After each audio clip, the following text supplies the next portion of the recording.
recession.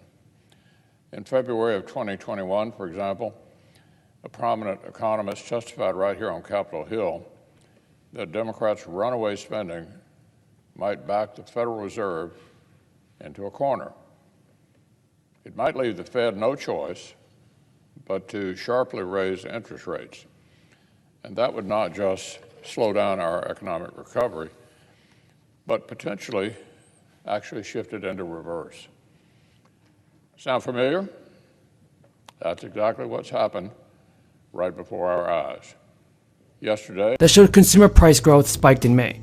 The Labor Department's Consumer Price Index rose 1% last month alone and 8.6% in the 12-month stretch ending in May.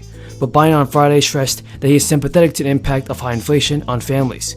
During a press conference, Biden stated, "I understand Americans are anxious, and they're anxious for a good reason." What are your thoughts on this, everybody? Will President Biden finally do something for the American people and help people out with stimulus checks this year? Tell me what you think in the comments below. So I believe that President Biden, everybody, can do more for the American people with stimulus checks. $700 stimulus payments have officially been approved by lawmakers. These checks will only be going out to a new targeted group of Americans, including those that are experiencing financial difficulties right now. More pressure is now on Congress to approve a fourth round of checks.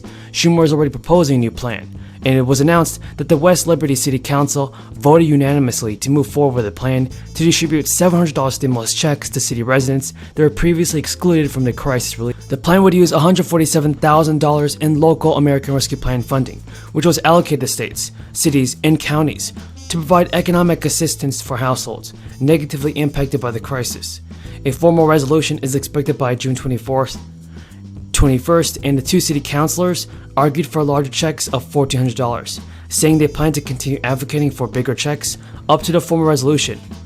Now, it is really great to see that some lawmakers are finally taking action for the American people. West Liberty will become the second city of Iowa and one of the few cities in the country to set up a direct payment program using a portion of its American Rescue Plan funding. The state of Maine has also started sending out stimulus checks to residents in need.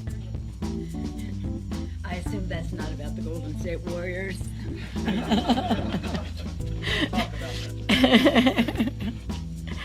Good morning, everyone. We come together at a time of so much activity here. Within the hour or so, my understanding is that the Senate will be taking up the vote on the PACT Act, which honors our pact, our promise to our veterans on the burn pits legislation that was being passed. We're very excited about that. This week generally has been about affordability. Affordability at the kitchen table, affordability at the pump, affordability for America's working families. So I'm very proud that as we gather here right now on the floor, we have legislation that Maine sent out its initial wave of $5,000 checks and $50 each on June 1st, and intends to send 200,000 checks per week in the future. According to the Maine governor, the state stimulus was signed to law as part of the state's budget surplus in late April. I now yield myself 10 minutes, and thank you all for your patience. I'm the last questioner, so we'll get out of here. Ms. Boebert mentioned this is Donald Trump's birthday and wished him a happy birthday. I want to acknowledge that today is National Bourbon Day, and coming from Kentucky, I think that's an important thing to get on the record, and I will be celebrating appropriately later in the day. Mr. Williams, Mayor Williams, thanks for being here, and you are more than the mayor of Union City. You are representing the League of Cities across the country. How many of the mayors that you're familiar with think the American Rescue Plan was a bad deal? I know no mayors that think the American Rescue Plan was a bad deal. And that's Republicans, Democrats, It's Republicans and Democrats. We are a nonpartisan organization. So I have no mayors that have reached out and said, I think this is a bad deal, because we worked in concert with a lot of your committee members and certainly with the Biden administration to craft this legislation to make sure that cities did get direct funding. And one of the complaints about the CARES Act was that there was not enough flexibility offered, that the guidelines were too strict. And therefore, when we were crafting this legislation, that's what we wanted to do, was to give the cities and states and counties more flexibility in the use. And so obviously, that doesn't guarantee that everybody will use them for the best possible purpose. But the ranking member mentioned a list of things, and ones he mentioned, and I know he said there were more that he didn't mention, but didn't amount to $2 billion, which means that's less than 0.1% of the total investments made under the American Rescue. In a new announcement, the governor said the budgets of so many hardworking Maine people have been stretched to the brink of inflation. And while we cannot control inflation or global markets, we can make sure that Maine people have what they need to grapple with these rising costs. Through hard work, Democrats, Republicans, and Independents come together to do what is right for the Maine people. I hope this will provide at least a measure of relief for people during this tough time. Now guys, I believe it's a good idea for President Biden to do this and send out more stimulus checks, for sure. If you guys agree, tell me in the comments down below. Safety legislation. Last night I spoke with Senator Murphy on the latest round of bipartisan negotiations.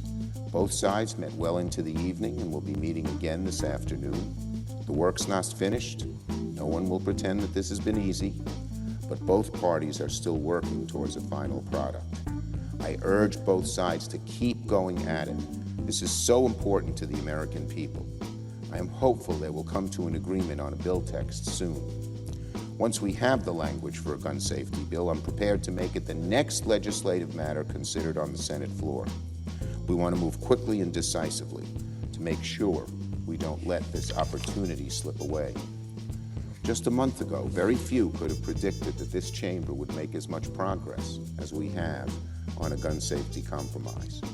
Given our recent history, it's hard to blame Americans who feel hopeless that change can happen on this issue. But that's why you never give up. Never give up. Even after facing so many disappointments. No matter how many times gridlock has taken hold in the past, survivors of gun violence, gun safety advocates, people who have lost loved ones, children, have fought and fought and fought. They have visited our office every year many times. Because of them, we are closer to making real progress than we have been in a long, long time. The work is not done, but I remain hopeful that we're going to get it done. And I want to thank my colleagues on both sides of the aisle for continuing their work towards a compromise. Now on the big lie. Today, the House will continue its public hearings on the Capitol attack of January 6. I urge all Americans to tune in and listen to the strong case our House colleagues are presenting. The dangers of the big lie transcend the Capitol attack. This week, many hard-right candidates who deny the 2020 elections and have little faith in the fidelity of our elections, and may well move to undermine them,